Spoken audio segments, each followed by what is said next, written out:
You ever spend your whole life thinking you finally outran the ghosts from your past just to have them come knocking right on your front porch in broad daylight while you're still in your pajamas, coffee in hand? Yeah, that happened. Let me back up a sec, because if you told me a month ago my biggest worry would be something more than the HOA lawn police or my Wi-Fi dropping out during a football game, I'd have called you crazy. I'm Robert Anderson, retired Army-proud owner of the straightest hedges on Maple Creek Court. And until this week, a guy who honestly thought peace and quiet were things you could earn just by surviving long enough. Every morning, I'd sit on my porch, watch the sun rise over a row of houses so perfect you could set your watch by them. Folks would nod, wave go about their business, and life moved along with all the excitement of a bowl of plain oatmeal, which was fine by me. My daughter Maya, she's a tech wizard, all brains and sharp edges behind those big glasses. She comes by every week, helps me update my phone fixes. The router tells me about her job at some tech company I can barely pronounce. She's my pride and joy, even if I never quite understood her world, all digital lines and clean codes instead of boots and dust and sweat. But then the Davises moved in next door. I swear it was like watching a movie in real time, big moving truck, two kids polished like they just stepped out of a department store at dad, in a crisp white shirt, mom with this way of gliding instead of walking. They unpacked that truck faster than any military operation I'd ever seen. Not a thing out of place, barely a word spoken above a whisper. And I know what you're thinking, new neighbors. So what? But there was something off. Too perfect, too smooth. My gut, trained through years in uniform, started sending up flares. "Dad, stop creeping," Maya said, catching me peeking through the blinds. She laughed. Always does, like she thinks I'm being silly, too old school for my own good. Maybe they're just organized. This isn't a spy movie. Maybe not, but old habits die hard. I told her what I saw. Daniel the father standing outside at dawn, just staring, then vanishing without a sound. The way Chloe the wife always kept her eyes scanning the street, never really looking at anyone. That tension you spot in folks who've done things they can't talk about. Probably just hot dad maybe went in for water. I let her have her piece, but I didn't buy it. A week goes by and I'm trimming the hedges when a real sore thumb pulls up. Beaten Ford, busted taillight man in a greasy tank top duffel bag slung low. He walks right up to the Davises' door. Daniel greets him, quick handshake. Something metal flashes in Daniel's hand, a pistol, no doubt about it. Duffel bag handed over, guy leaves, no words exchanged. And let me tell you, in a neighborhood where the most action we get is a raccoon tipping the trash, this is DEFCON 1. I'm about to call it in heart-thumping when Maya bursts in through my door. Not in her work clothes, but tactical gear, black hoodie boots, eyes hard as flint. She says low and sharp, "Dad, I need you to listen. This is my op. I've been tracking the Davises for weeks. They're not who they say they're, Russian arms traffickers using this house as a staging ground for a major deal. You have to trust me. Stay in the house. Do exactly as I say." I must have looked like a deer in headlights, because before I could even process, the world went sideways. Gunshots, a flash from next door windows shattering. I tackled Maya behind the wall, old reflexes firing up, and she snaps into commander mode, sidearm missing phone, out live feeds, earpiece blinking. "Teams are in position," she mutters. "They went early. I was trying to get you out." Black SUVs flood the street, tactical units. Pour out faces, masked rifles, up barking orders. Not the local PD, not even close. This is feds, but with a flavor I haven't tasted since the sandbox. Their commander steps out, tall, rifle slung, radiating command. She lifts her helmet, Maya. My daughter.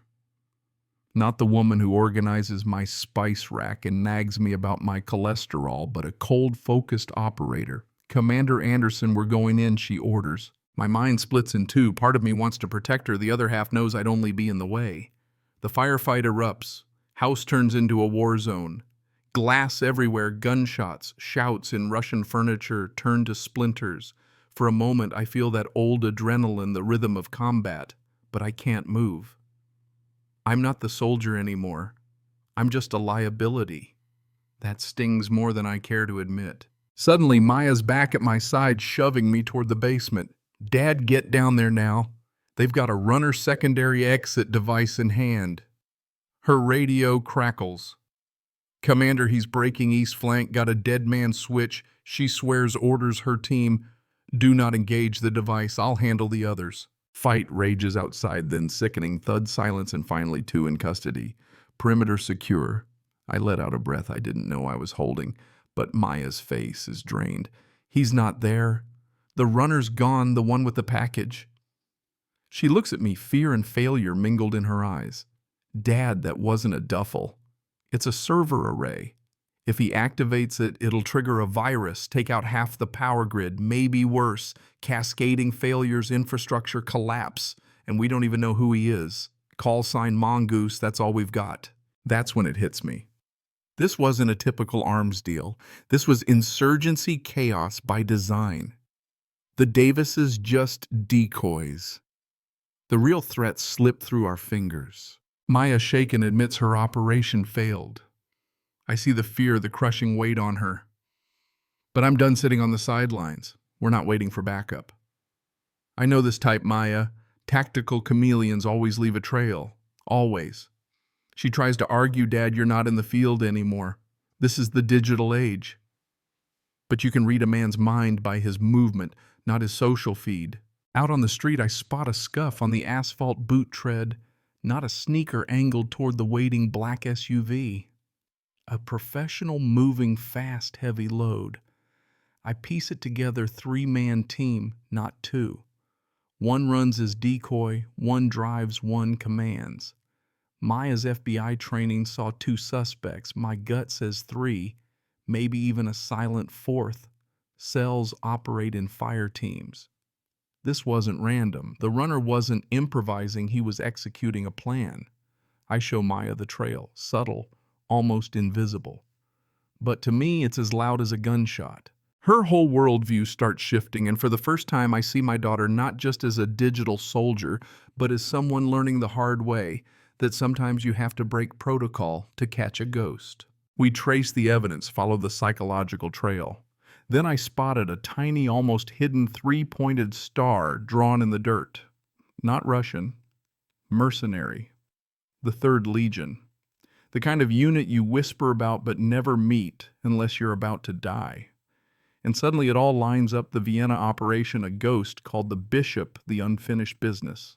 I tell Maya the truth. 10 years ago, I was part of a task force that took the Bishop down. Or so I thought.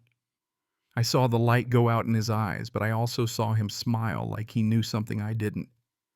Turns out the Legion never died, they just went dark, regrouped, and now they want payback. Not against the FBI, against me. They used Maya, my own flesh and blood, as bait to lure me out. You want to know what true fear is? It's not a gun pointed at your head.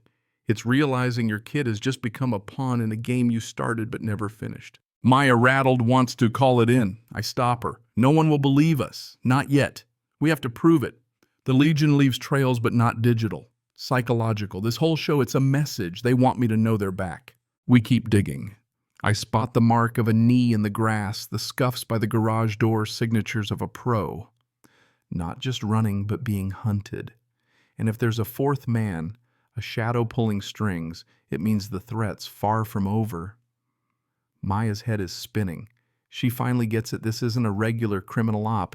It's a military vendetta. The industrial park nearby, blind spot, perfect for staging the next move. She tells me to let the Bureau handle it. I tell her they'll walk right into a trap. This isn't your fight, Maya. It's mine. And before she can stop me, I'm gone, old soldier on a collision course with old ghosts. She watches me leave, the weight of betrayal and worry settling over her.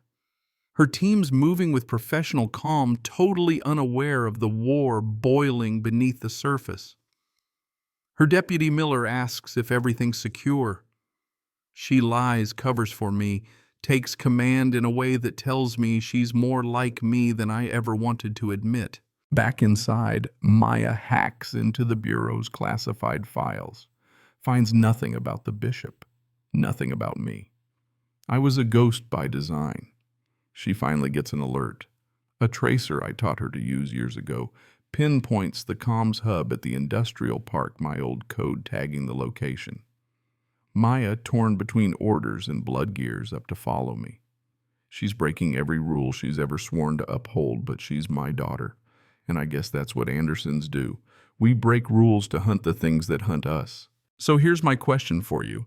What would you do if the ghost from your past came knocking? Do you trust the system, or do you fight your own war? Even if it means losing everything you thought you knew about justice, about family, about yourself. I want to hear your stories ever faced a truth so ugly it shattered everything you believed. Drop your thoughts below, because let me tell you, sometimes the only way to fight a ghost is to become one yourself.